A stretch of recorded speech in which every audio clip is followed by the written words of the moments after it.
Order! Order! You are an incorrigible delinquent at times. Behave yourself, man!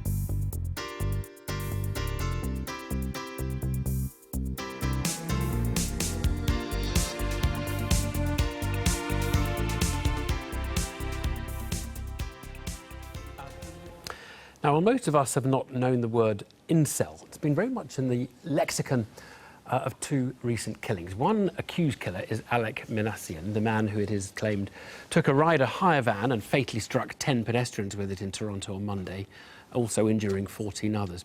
In a Facebook post, he made reference to an incel rebellion, and he paid tribute to another man, a killer called Elliot Rodger, who was identified as an incel.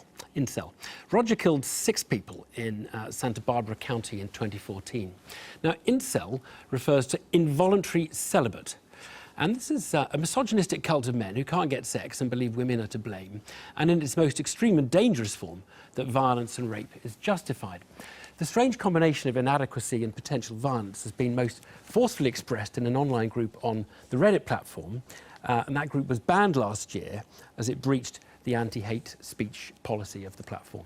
But let's take a deeper look into that world with Angela Nagel, who's written a book called Kill All Normies, The Online Culture Wars from 4chan and Tumblr to Trump and the Alt-Right. She joins us from Dublin, and a very good evening to you. Just tell us about this word and when it started to be used, and when the incel consciousness, if you sort of, cropped up, Angela.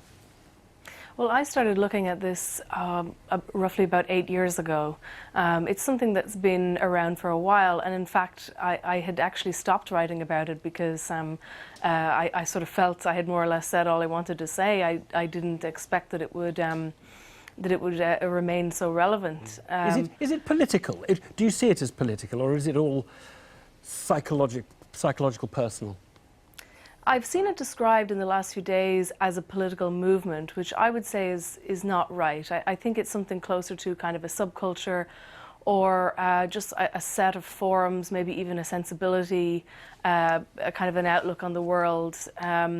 Even though a lot of the content of what's on there is very dark, and we've seen people quoting from that, there is a kind of a therapeutic quality to it also. On the forums, guys go on and talk about their frustrations.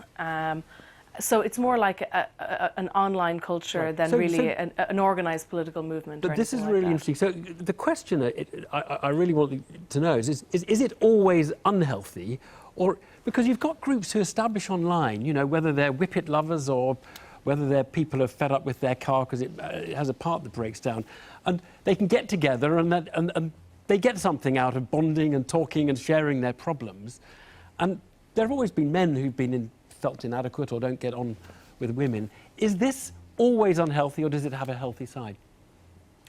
I would say it's not always unhealthy, but there's no question that a lot of the ideas that you find in these kind of forums are very preoccupied with hierarchy, and I guess if you go on there, you're not going to come out with a more positive view of society or of women, certainly.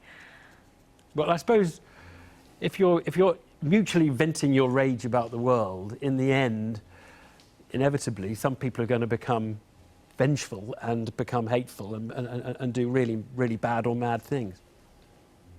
Yeah, I mean, I would caution against something like this. Is so obviously, just morally repugnant to everyone that I would be a little bit concerned at the use of it in a way to tar kind of anything that the particular writer wants to tar. So, for example, you see a lot of talk about it being an example of toxic masculinity, and then it turns into something must be done about toxic masculinity. But I mean, toxic masculinity is just kind of like a tautology. Everyone is against toxic masculinity because by definition it's toxic, right? But what the term is really implying is that masculinity itself is a problem that needs to be wiped out. And you know, lots of the kind of masculine virtues that most people recognize, heroism and actually the protection of women and so on, are not what is on display here. So, you know, so I think it's one of these things where people who have all kinds of other agendas can use something that's so tragic like this to make sense of all kinds of things, or to stretch the term to kind of an absurd degree. The views they already held. Angela Nagle, thank you very much indeed. Very interesting. Thank you. Thank you.